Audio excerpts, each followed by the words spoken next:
All right, now we can join here in the studio Clyde Wilcox, Professor of Government at Georgetown University. What I was trying to say to you earlier before we had those audio problems is, when we spoke yesterday, Professor, you said, well, it's not likely that the polls are going to be proved wrong. Well, they have, haven't they? They've been proved very wrong. But why? Yeah. So, you know, Donald Trump won states where he had never been ahead in any poll taken by any polling agency. So there's two possibilities. One is a lot of his people were not willing to say to a pollster they were going to vote for him, or maybe they were just not answering the polls. Second possibility is the polls were getting a wrong estimate of who was actually going to vote. It looks like the white, high school educated rural vote was much higher than everyone expected.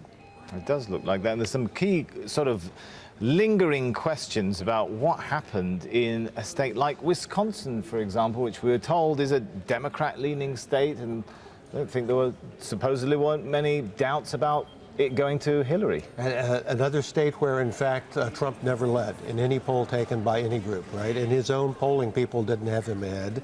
But it's a very rural state. It's got a lot of, white, high school educated rural people. And they turned out in big numbers. So more support from the educated. This forces not only perhaps pollsters to review their strategy, it forces social scientists to reread American society and these elections, right? Because we were told that he's getting the support from the uneducated, white, less educated, or high school educated. Beg your pardon, right, less yes, educated, right. I say. Uh-huh. But that is not the picture that's emerging. I mean, battleground states, one after another, Pennsylvania, Florida, Ohio. I mean, something different was happening. Was this a rebellion vote? Yeah, I think mostly what you notice in his campaign, no matter what he said, his support stayed the same. In fact, at one point, Trump himself said he could shoot someone on Fifth Avenue of New York, his supporters wouldn't falter.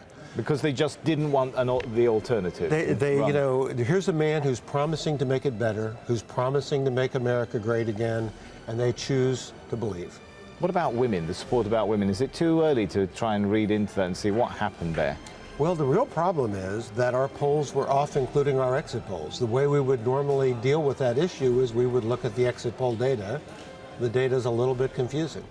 All right, what do we make if you're looking, I'm sure you were watching what happened, where he didn't give, shall we say, much of a shout out to Pence. What do you make of that? The relationship between the two of them has been strained all along. Pence really clearly was off the reservation in a few things in the campaign. Pence immediately releasing 5 years of tax returns the day that Trump said he would not do it. Pence has said, no, we're not going to bar Muslims from entering the country. So the two of them clearly on different pages in a number of issues. That's quite a remarkable situation to be, at the beginning of your upcoming presidency going into it with, right? I would not want to be Mike Pence now. No. On the other hand, I've been told by people who know Pence that he was told when he was offered the vice presidency that he would be in charge of most domestic policy. In other words, much more than a normal vice president.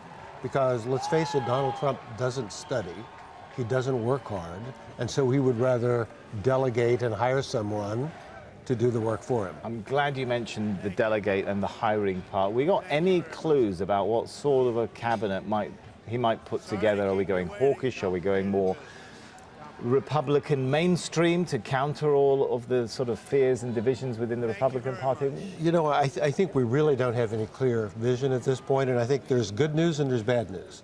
The good news is what I said before, that the voters who voted for him were not voting because of certain promises.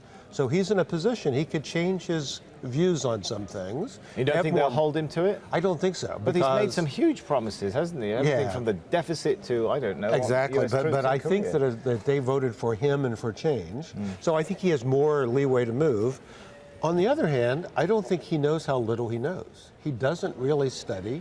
He just speaks off the cuff. So one of your earlier guests was saying, well, as soon as we brief him, but he's been briefed on a few issues and came out and apparently not absorbed anything that he was briefed on. Which segues nicely into my next question on foreign policy. I was speaking there to Walid Faris, one of his advisors on foreign policy. It sounded like they're getting ready to walk back a lot of positions on foreign policy. Is that your reading? Well, that's what the advisors are hoping will happen. And that happens sometimes. President Reagan, for example, campaigned against one of the strategic arms deals, and once he was fully briefed on it, he agreed to live by the deal in a private arrangement with the head of the Soviet Union. But there's no guarantees with Donald Trump, right? I mean, they're hoping he will do it. They can't force him to do it.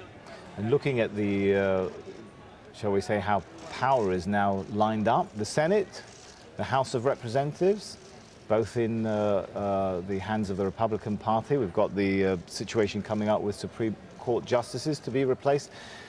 He's got a lot of power, hasn't he? Well, he does and he doesn't, because I think the Republicans in Congress are not his kind of Republicans, right? Mm-hmm. They're not, in fact, all that happy, some of them, that he won. They were really looking forward to running against Hillary Clinton for another 4 years. Many of them thinking, well, if he's on the top of the ticket, we're going to take a beating in 2 years. So he can't count on them to support. But how far do you think they'll be obstructive? Oh, they can. I mean, they could certainly be obstructive. The real test will be, I mean, he has been a social liberal most of his life. He was actually far more pro-choice than Hillary Clinton at one point.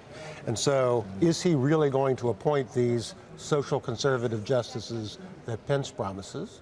Or is he going to go back to who Donald Trump was before he decided to run for the presidency? Only time will tell. All right, and I'll just give you in 20 seconds, is this going to be a president to heal the divisions which have been exposed by this election? It's really difficult to imagine that happening with Donald Trump as president.